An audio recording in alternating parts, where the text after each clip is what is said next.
encontramos hoy en la Feria del Libro edición 2015 con Alejandro Aguado, un artista nuestro de Comodoro Rivadavia, de la Patagonia. Bienvenido, Alejandro, a esta Feria del Libro y a este espacio que hemos creado Gracias.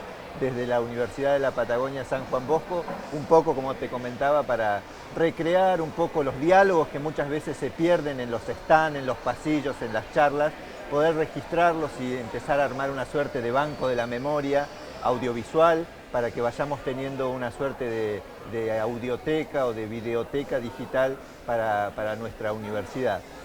Contanos, Ale, cómo arrancó esta historia con las historietas, cómo te lanzaste a este mundo maravilloso, cómo se construye ese lenguaje de las historietas y cómo eso va tomando forma y luego finalmente se publican. Bueno, esto en realidad se remonta a muchos años atrás, a cuando todo el mundo leía historietas. Porque antes era muy común, vos ibas a cualquier casa y encontrabas aquellos pilones de historietas de las revistas Tony, Fantasía, Patorucito. Y a partir de ahí, de esos gustos, bueno, empecé a dibujar, como le pasaba a muchos copiando, ¿no?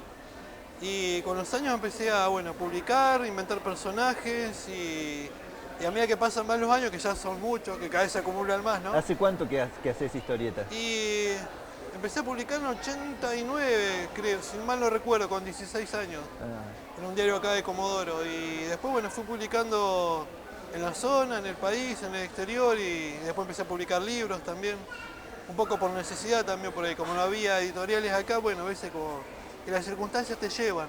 bien, esa historia de recuperar a través de la historieta historias regionales, Sí. ¿también abordan una suerte de mundo fantástico o básicamente están construidas sobre una concepción más documentalista? Sí, bueno, hago de todo un poco, porque algo que me había pasado una vez en una exposición, encontré al pintor Caroli Williams, que es de Sarmiento, Claro, y él me dijo algo que me tocó, digamos. Me dice, tu dibujo está bueno, pero le falta contacto con la zona.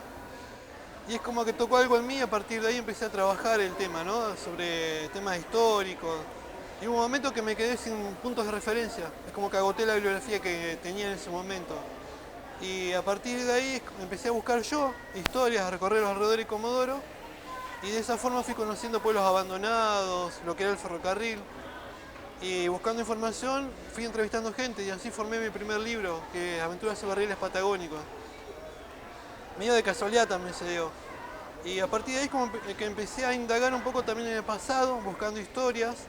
Y a la vez que estudiaba comunicación social, todo eso te da unas herramientas como para claro. investigar, ¿no? Bueno, y, y con el tiempo, bueno, publiqué unos cuantos libros sobre Patagonia y después como que empecé a volcarlo eso a la historieta también. Volví al tema de la historieta y lo empecé a volcar hacia el país a través de la editorial La Duendes, que era una revista que yo hacía acá en el 91, que era Duendes del Sur. En el 2007 se convierte en La Duendes, una editorial. Y hoy Bien. está considerada una de las principales del país, en Argentina. Tiene cerca de 60 títulos publicados.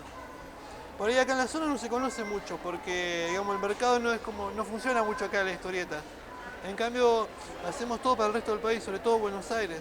Participamos de eventos todo el tiempo, están todas las comiquerías del país, los libros. Bien, y en ese sentido, tus historias, tus recuperaciones de historias regionales, de los rieles, los caminos, las estancias, ¿adquieren en la historieta un plus narrativo Sí. o cómo lo construís eso? La ventaja que tiene la historieta es que es una forma de narrar que combina tanto texto como imagen. Se dice que es el cine barato. Claro, Y al ser una especie de cine barato te permite narrar historias que por ahí escritas como que le falta algo, por lo menos para mí, ¿no? O me falta la capacidad para escribirlas bien como tipo literatura. Eh, entonces lo que hago, bueno, es como reconstruir historias tipo películas, tomando historias reales de acá, porque lo que encontré con el tiempo también es que las historias verídicas superan la ficción. Por ahí si uno lee una historia que está inventada, si uno dice, no, esto es mentira, o es muy exagerado. Bueno, claro. pero por ahí al estar basado en hechos reales, como que le da ese condimento que le faltaría al otro, ¿no? Bien. Y vos tenés en todo tu mundo de historietas algunos personajes que han logrado sobrevivir a tantos años que venís haciendo cosas. ¿Cómo es ese mundo entre fantástico y que además representa la realidad? ¿Cómo lo vas construyendo a través de los personajes? ¿Cuáles son esos personajes y cómo han adquirido permanencia en el tiempo? ¿O si nacen y se mueren con una historieta, con un cuadro? ¿Cómo es eso? Hay veces que los personajes nacen y están años, y otras veces que, bueno, se agotan por el tema, por el tipo de personaje. Acá en la zona mi personaje fue más conocido porque se publicó en uno de los diarios durante 10 años, fue Chiri Bonfiesta. Bien, Después ese personaje lo seguí publicando en Buenos Aires, también salió en España, en Estados Unidos, anduvo circulando en unos cuantos lados. Y también lo compilé en libro hace unos años, 2010, y el diario Página 12 lo seleccionó como uno de los mejores del año en el país. Acá eso tampoco circuló, digamos, ¿no? Porque bueno, estaba ya trabajando más que nada para afuera. Y después hay personajes que han durado 2, 3 años, y por ser hechos muy puntuales también, bueno, se han agotado y ahí quedaron. ¿Y cómo es escribir una tira diaria sobre esta cuestión vinculada a la realidad? ¿Cómo te impacta en tu vida cotidiana, en tu vida normal? ¿Tenés tensiones o entendés que llega un momento en el que ya la narración surge y luego se plasma en el papel, adquiere forma? ¿Cómo se vive desde lo humano eso? Claro. Yo en realidad no he trabajado temas así de diarios, he trabajado más que nada semanales, como mucho, Bien. en mayor periodicidad, ¿no? Pero sí, siempre uno busca un anclaje con la realidad. Es como que hay tantos temas que, bueno, uno los tiene que volcar. Y está en uno como en la forma en que los procesa, porque, digamos, uno tiene que ver el formato. Está el formato historieta, que la página, la tira, el chiste diario. Y de acuerdo a eso uno tiene que ver qué características tiene. El humor diario, ¿qué tiene que hacer uno? Resumir, encontrar el resumen del tema. Y está en uno por ahí darle una tecla o no, ¿no? Bien. Eso se va refinando por ahí con la práctica, con la experiencia. Ellos, autores como Fontana Rosa, Cris, ellos con la experiencia sacan temas, pero te pueden hacer 10 chistes de un mismo tema. Bien. Es mucho de eso, mucho de práctica también. Mucho de práctica, Sí. de estar ahí en el lenguaje, digamos. En el lenguaje, sí. Bien, ¿y cuál es la historia que te queda por contar? Es decir, más allá de que entiendo que vos tenés, digamos, una visión muy amplia sobre la región, sobre muchas historias que seguramente, pero a esta altura de todo lo que has hecho, ya Sí. que es mucho y que ha obtenido muchísimos premios, como recién lo mencionabas, ¿hay una historia todavía inédita que no hayas contado así? Por suerte, en Patagonia, como es una fuente bastante inagotable, siempre queda para contar. El tema es a veces cuando uno está más grande es que te falta tiempo.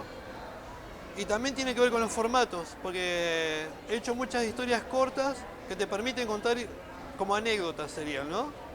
Y ahora lo que se está usando mucho en el mundo, que en Argentina recién está llegando, es la novela gráfica, que tiene mucho de literatura. Uno Claro. lo lee como que lee una novela, solamente que está ilustrada. Bien, Y a la vez tiene mucha libertad en lo gráfico, no son los estilos clásicos de realista, hiperrealista. Por ahí son dibujos hasta abstractos o feos, feístas. Y sin embargo encajan justo con la historia. Y sí tengo algunas historias que me gustaría contarlas de esa forma. bien, Porque te permite desarrollar como si fuera literatura. bien. Podés hacer historias dentro de la historia, que te dejan una doble lectura.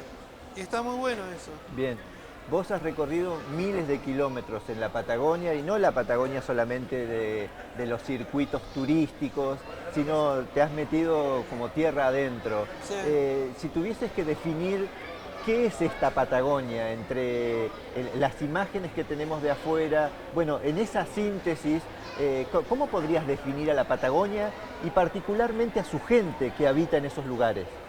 Yo diría que en realidad hay varias Patagonias.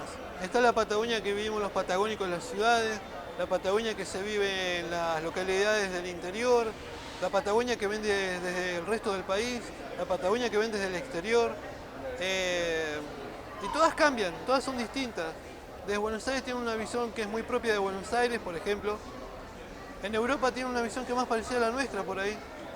Es más, llegan a captar cosas que me ha pasado, que me han escrito un ejemplo desde Francia y leyeron un libro en el que yo publiqué allá en Francia y me decían, veo los dibujos y nada más que con ver los dibujos entiendo que las culturas indígenas siguen vivas en el paisaje. A la pucha, decía yo. Y sí, es cierto, para mí es cierto eso. Pero lo captan desde Europa. Claro, lo que podría ser como una mirada muy lejana y extraña, aparece como una mirada muy interna, muy Claro, precisa de sí, eso, ¿no es tal cierto? cual, sí. bien, Es muy así. Y después, bueno, para mí la Patagonia que queda más auténtica es la Patagonia del interior. Porque hoy bien. en día es como que en las ciudades son iguales en todos lados. Ya sea el noroeste de Argentina, el centro de Argentina, Patagonia. Es como que las ciudades grandes van perdiendo un poco esa identidad patagónica. Tenemos por ahí más en común con Buenos Aires. Sí, estamos en la Patagonia, en la Muy bien. geografía de Patagonia, pero culturalmente la cultura patagónica está en los pueblos. En los pueblos En del los pueblos. interior, ahí es donde, Sí. donde reside Claro, ese que es una capital. mezcla de cultura europea con la cultura indígena. Es como que está mezclada y de ahí surgió una cultura propia. Y eso lo voy viendo ahora, por ahí va. Bien, bien. Bueno, Ale, te agradecemos desde este espacio. Vamos a seguir compartiendo con vos trabajos en conjunto, seguramente, y vamos a estar atentos a ver por dónde van estos trazos que estás pensando. Bueno, Muchas gracias a gracias ustedes. por compartir nuestro espacio. Gracias.